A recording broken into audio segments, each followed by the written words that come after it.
আসসালামু আলাইকুম। গত রাতে প্রবল ঝড় বৃষ্টি হয়েছিল, তার জন্য আজকে সকালের ওয়েদারটা খুব সুন্দর আর আমাদের উঠানে রাখা বোল দুটোতে একদম বৃষ্টির পানিতে ভর্তি হয়ে গেছে। আর এর মধ্যে আমি মাছটাকে দিয়ে দিচ্ছি এখন একটু ফ্রিজিংটা ছুটানোর জন্য। এই মাছটা গত রাতে আনা হয়েছিল, বাট যেহেতু রাতের বেলা খুব রাত করে আনছিল তাই আর আমি মাছটা কাটি নাই, এইভাবেই ফ্রিজে রেখে দিছিলাম।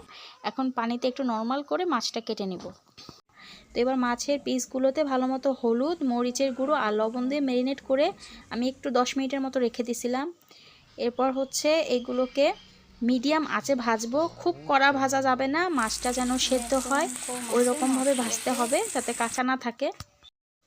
চুলার আঁচটা একটু কম করে নিলে দেখবেন মাছটা উপর দিয়ে একটু হালকা লাল লালও হয়ে যাবে, আবার মাছটা খুব বেশি ক্রিস্পিও হবে না, আবার ভেতরে সেদ্ধও হয়ে যাবে। আমার কিন্তু একদম ক্রিস্পি করলে হবে না, যেহেতু ভর্তা করব একটু নরম থাকতে হবে। মাছটা ভাজা হয়ে গেলে অনেকগুলো পেঁয়াজ কুচি করে নিয়েছি। এই পেঁয়াজটাকে আমি একদম বেরেস্তার মতো করে ভাজবো না, আবার কালারটা এরকমও থাকবে না, কালারটা চেঞ্জ হলে আর হালকা একটু যখন লাল লাল হয়ে যাবে তখন আমি পেঁয়াজটাকে চুলা থেকে নামিয়ে নিব।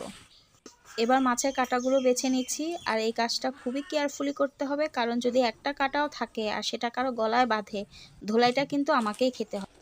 মাছের কাঁটাগুলো বাছা হয়ে গেছে। এবার হচ্ছে যে পেঁয়াজটা ভাজি করে রেখেছিলাম তার সাথে কয়েকটা শুকনো মরিচ ভেজে নিয়েছি। এবার লবণ দিয়ে আর সরিষার তেল দিয়ে ভালো মতো আগে এটাকে চটকে নিব। যত ভালো মতো চটকানো যাবে ভর্তার টেস্ট তত বেশি ভালো আসবে।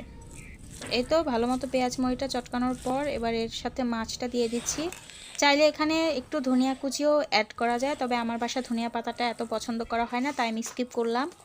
এরপর ভালো মতো মাছকে দিয়ে আলতো হাতে মাখিয়ে এরকম বলের মতো শেপ করে দিচ্ছি।